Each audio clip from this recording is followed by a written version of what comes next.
I'm curious, is AI making it easier where you can make more money per hour because you can produce more things more quickly, or is it not there yet in the audio realm?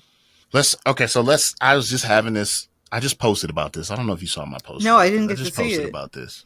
It was an Instagram story. But so we have to be very careful what we call AI. An algorithm that inputs information and then outputs something is not artificial intelligence, right? That's just an algorithm. That's just a program. Because if I give it those things, it has a certain set of parameters and then it spits something out, right? Artificial intelligence has the ability to learn from itself, right? So like if I input something, I can give that program feedback, or that program can learn from what it did and then adjust or change on the fly. Mm-hmm. So by that definition, a lot of this software is just automated algorithms, right? And you know that because if I say, let's say there's a hip hop preset on a piece of software, and I put in my audio and it scans it, it's gonna put certain things. It's gonna put the EQ here, the compression here is gonna do that. If I delete it and do it again, which I've done, try it again, see what happens. It'll give me the exact same results. It's Hmm. the same thing. Certain things might be slightly different because it's scanning in real time, so it might be a slightly different section of the song or something like that. But it's the same thing.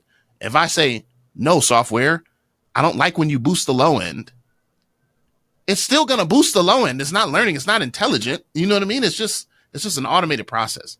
So that's the thing that is going to save our jobs and our careers, is that it's not intelligent. It's just algorithms. And the algorithms are a great starting point. I use Ozone, or Isotope, which is a big company that uses what's called an assistant, where it'll scan your audio, it'll show you where everything is, and then it'll be like, what do you want it to sound like? And I can say hip hop, and it'll Mm-hmm. give me all of these. It'll set all the plugins. I just did it. It'll set all the plugins, and it'll actually sound really good. And I go, oh Nice. wow, like this sounds great. But that's a great starting point. I'm not going to sell that to my customer. You know what I mean? Like there's clearly some Yeah. things you can do to make it better. So I go in and I sweeten it up, and that's where we come in. It'll help our workflow, make it quicker, but it's not going to replace us anytime soon because it See, can't learn.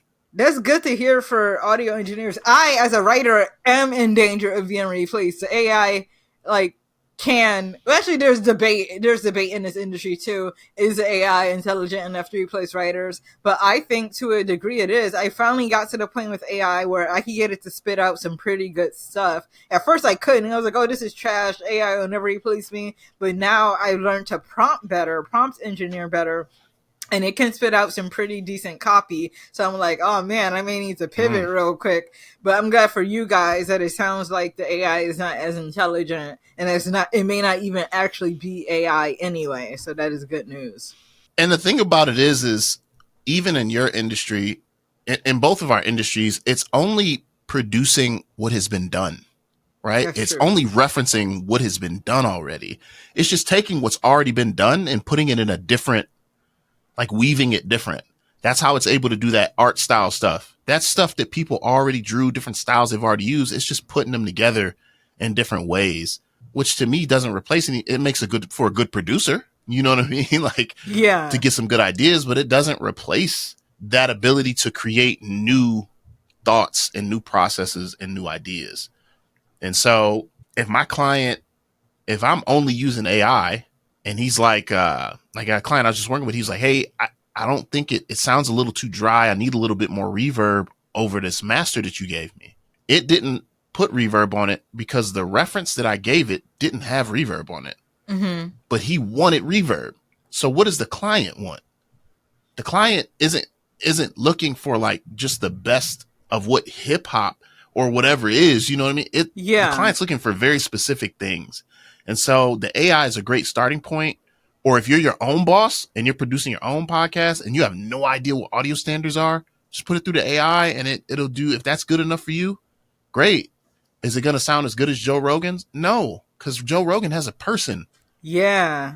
You know what I mean? It's just not going to be as good.